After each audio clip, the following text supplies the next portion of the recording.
Hello, hello, hello. You're tuning into another episode of TheWunderkindShow. Today's first topic. Isn't it funny how all of these receivers all respect and like and would love to play with Lamar Jackson? Oh, see, y'all thought I forgot. So, we're going to be covering Mike Evans today, right? Because, there's a couple things that came out. And I remember I was getting flack. Once again, I'm taking victory laps, baby. Victory laps. If y'all remember, when I had said I wanted Mike Evans on this team over DeAndre Hopkins, I caught flack for that. That's number one. Number two, this platform caught flack because I said that they were having already troubles in their negotiations. People asked me how I knew that. I said, look, it's a source. They're saying that they're having trouble and there's teams acquiring about him.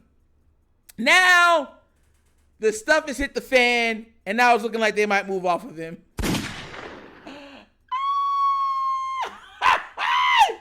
Yo!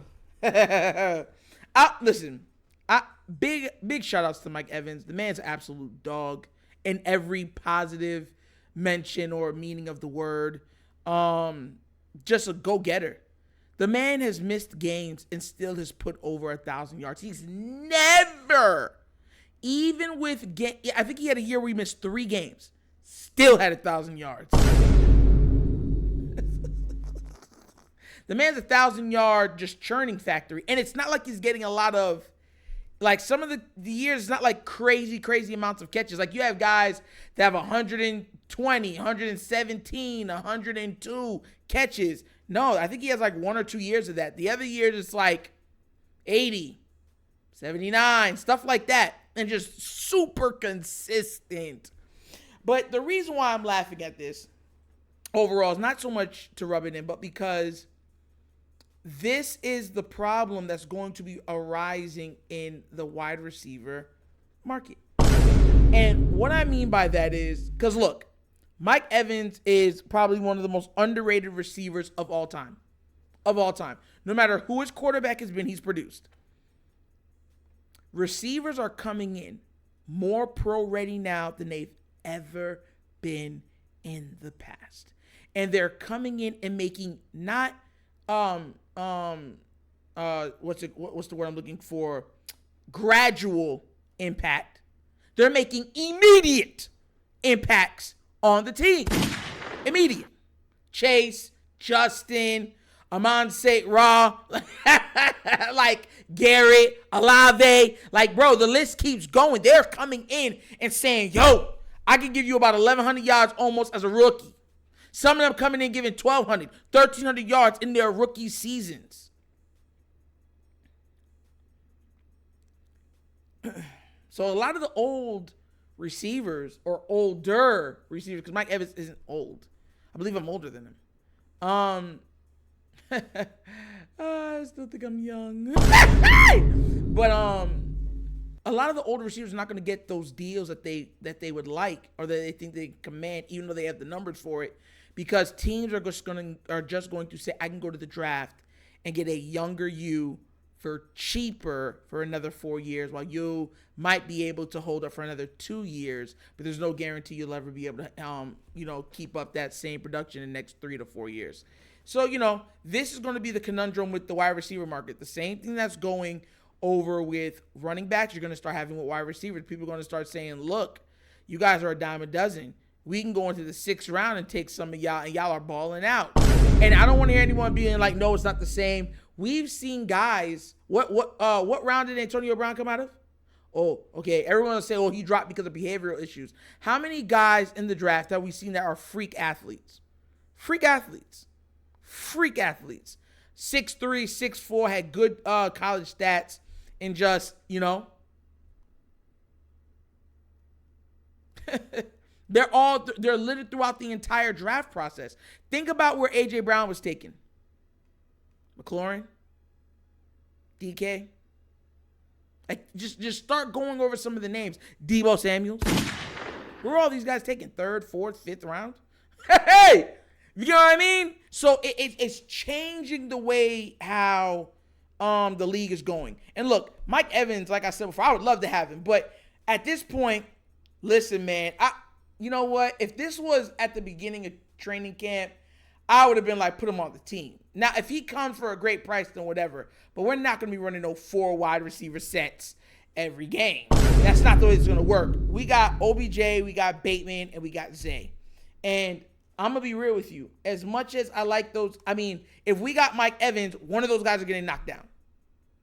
And you're at to ask who.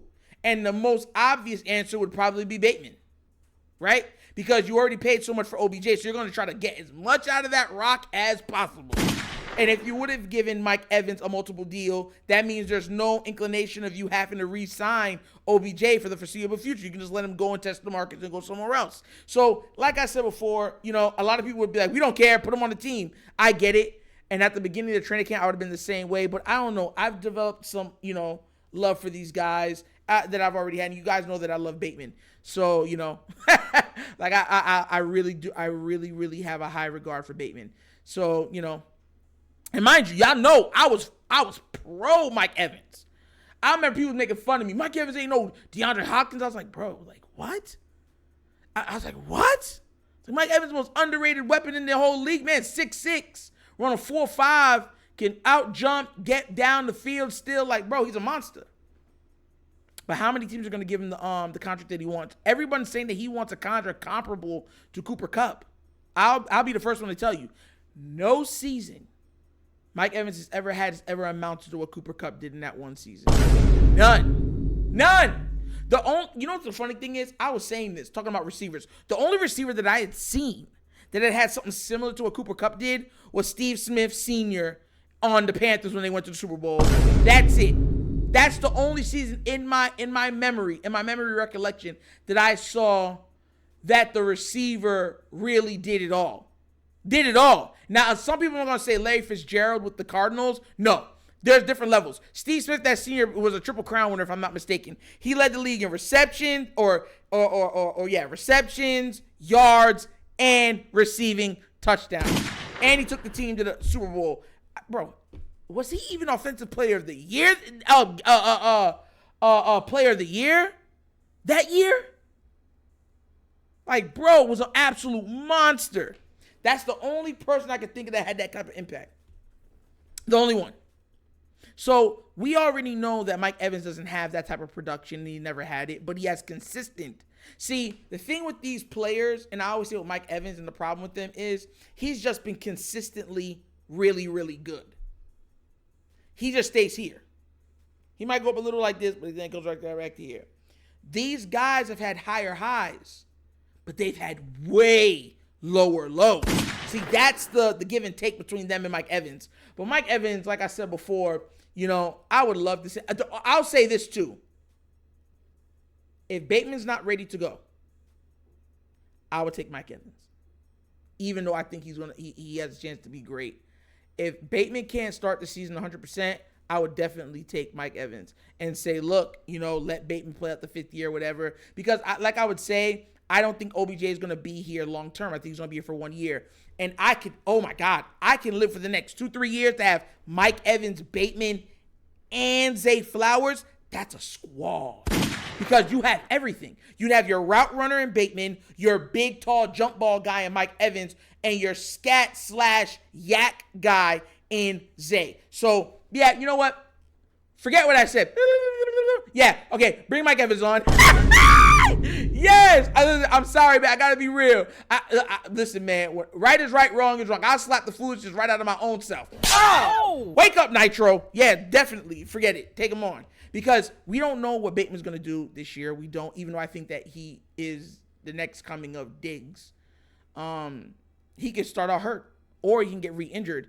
And any of them can get re-injured. So having Mike Evans, an absolute Pro Bowl guy, absolute locker room guy, and already Super Bowl champion, and he's played with an amazing quarterback. And the crazy thing is, this is what I was going to bring, because this is funny. Where's it at? It said, Bucs star, I'm going to read you the tweet. Bucs star wide receiver Mike Evans mentioned some names he would like to play aside. Raiders, Devontae Adams. So it's a pretty good guy. Chiefs, Patrick Mahomes. That's an easy one. Every receiver wants to play Patrick Mahomes. Vikings, Justin Jefferson. Well, side by side, those type of receivers. I mean, imagine Mike Evans all game one-on-one because you're not going to leave Justin Jefferson one-on-one for much long in that game. You're going to double him, right? And guess who else? Lamar Jackson. That's why this is all funny. Because at the beginning, you remember I said that it's funny how these teams acted like, and a lot of these fans acted like nobody wanted to play with Lamar. Lamar is one of the most respected players in the league. Bar none. They already know what he's capable of. Most of those guys be like, bro, he's a superstar amongst a room of superstars.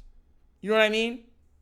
So, I already knew that they would be a great fit. But, they're probably most likely the Ravens aren't going to make that move. Now, mind you, I did say the other day that EDC was looking to add an offensive talent. I don't know. I don't think, he would ever go as far as to add another receiver. But the guy that I was told was not a receiver. I'll tell you that much. It wasn't a receiver. But if it turns out to be a receiver, well, thank God. It was not a receiver.